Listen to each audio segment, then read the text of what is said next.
What if I told you the CIA had journalists on their payroll, spying on other journalists, wiretapping phones, all to control what you saw in the news during the Cold War?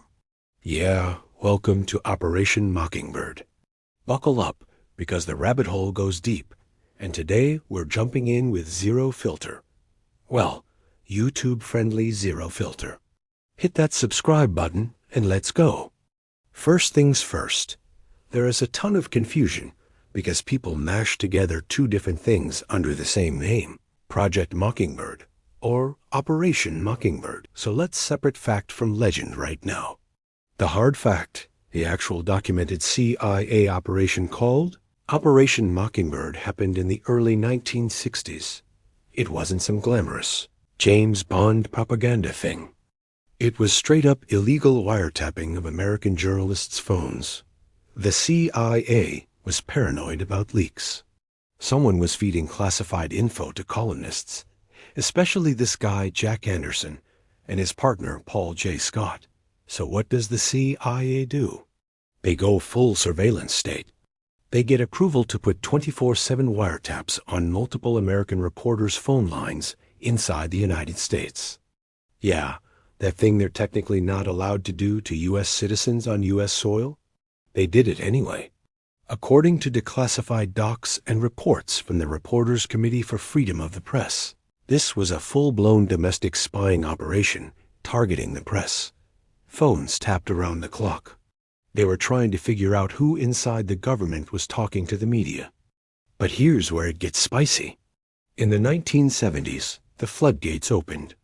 Investigative journalist Carl Bernstein, yeah, the Watergate guy, dropped a bombshell article in Rolling Stone claiming Operation Mockingbird wasn't just wiretapping. It was a massive decades-long program where the CIA had over 400 American journalists secretly on the payroll, doing assignments for the agency. These weren't just random reporters. We're talking big names at the New York Times, Washington Post, Time Magazine, CBS, ABC, you name it. According to Bernstein and later ABC News reports, these journalists were planting stories, killing stories, and straight up acting as propaganda assets for the CIA, sometimes without their own editors even knowing. Now the CIA and the 1976 Church Committee Senate report tried to downplay it, saying, "Oh no, our journalist relationships were only overseas. We'd never do that domestically." But then you read the fine print and, oops, domestic operations slipped through the cracks all the time. So which is it? Was Mockingbird just a short-lived wiretapping scandal to catch leakers? Or was it the biggest media manipulation program in American history? Honestly, it was probably both. The wiretapping part is 100% proven.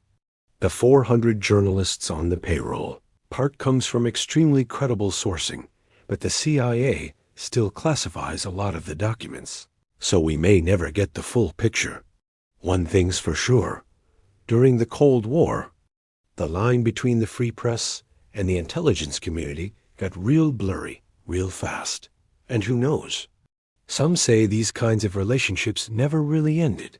They just got better at hiding them. What do you think? Was Operation Mockingbird the tip of the iceberg, or just Cold War paranoia doing its thing? Drop your thoughts in the comments. No censorship here, as long as YouTube doesn't nuke us. Like, subscribe, ring the bell, and I'll see you in the next one.